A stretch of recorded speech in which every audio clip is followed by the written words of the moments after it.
¿Cómo están, jóvenes y señoritas? Bienvenidos al desarrollo de este video que lleva por título Reactivo limitante y en exceso.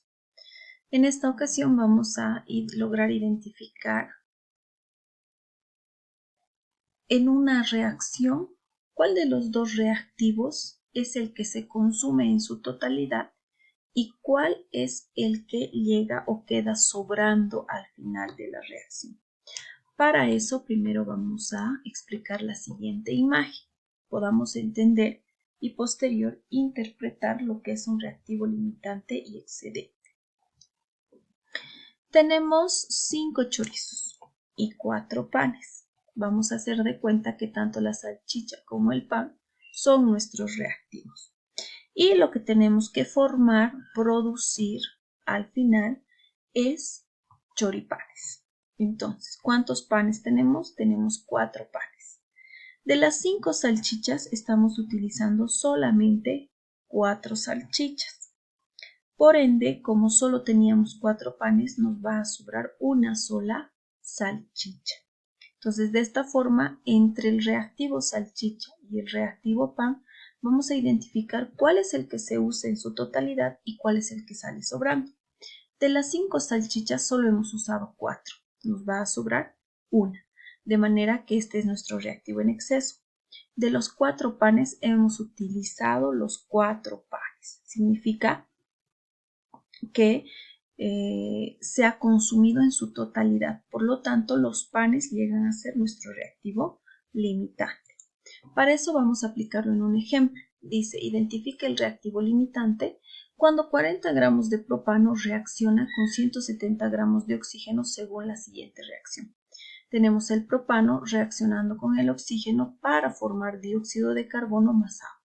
No olvidemos que antes de resolver el problema, nuestra ecuación debe estar igualada. Vamos a sacar nuestros datos. Vamos a decir que 40 gramos de propano reaccionan con 170 gramos de oxígeno gaseoso. Dice determinar el reactivo limitante. Bien, una vez sacados nuestros datos y teniendo la ecuación igualada, vamos a calcular los pesos moleculares, pero no de toda la reacción, sino de aquellos compuestos que están mencionados en el problema. En el problema nos mencionan al propano, tenemos acá el propano, y el oxígeno, acá está el oxígeno. Entonces, los pesos moleculares del propano es 44 gramos y del oxígeno es 160. ¿Por qué? Porque un átomo de oxígeno pesa 16, 5 por 2, 10. Tenemos 10 átomos, 16 por 10, 160. Vamos a trabajar con ambos datos, indiferentemente de con cualquiera quieran empezar, 170 o 40 gramos, no hay ningún problema. En esta ocasión vamos a comenzar con 40 gramos. ¿Cómo vamos a interpretar la reacción? Con 44 gramos de propano han reaccionado 160 gramos de oxígeno. Para 40 gramos de propano, ¿cuánto de oxígeno vamos a necesitar? Entonces, vamos a poner con 44 gramos de propano reaccionan 160 gramos de oxígeno. Simplificamos gramos de propano con gramos de propano, hacemos los cálculos matemáticos, es decir, 40 gramos de propano por 160 gramos de oxígeno entre 44 gramos de propano es igual a 145,45 gramos de oxígeno. ¿Qué quiere decir? Que para 40 gramos de propano hemos utilizado 145 gramos de oxígeno. Hemos terminado con el propano, ahora vamos a ir con los 170 gramos de oxígeno. Seguimos, con 44 gramos de propano se han utilizado 160 gramos de oxígeno. Para 170 gramos de oxígeno, ¿cuánto de propano se va a necesitar?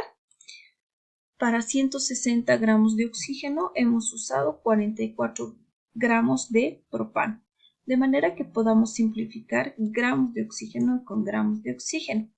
Hacemos los cálculos matemáticos, 170 por 44 entre 160 es igual a 46,75 gramos de propano. ¿Qué quiere decir? Que para 170 gramos de oxígeno nosotros necesitamos 46,75 gramos de propano. Entonces decimos, para 40 gramos de propano se necesitará 145 gramos de oxígeno. ¿Pero cuánto de oxígeno me han dado? Tengo 170, que quiere decir que de estos 170, solamente 145 vamos a utilizar. El resto va a sobrar. Veamos qué pasa. Para 170 gramos de oxígeno yo necesito 46,75 gramos de propano. Pero ¿cuánto de propano nos van a dar? 40 gramos de propano. Entonces voy a necesitar más de lo que me van a dar. Por lo tanto, los 40 gramos que me están dando se va a utilizar en su totalidad. Mientras que del oxígeno, de los 170 gramos que me están dando, solamente voy a utilizar 145. Por lo tanto, vamos a decir que el reactivo limitante es el propano y el reactivo en exceso es el oxígeno. Muchas gracias por su atención.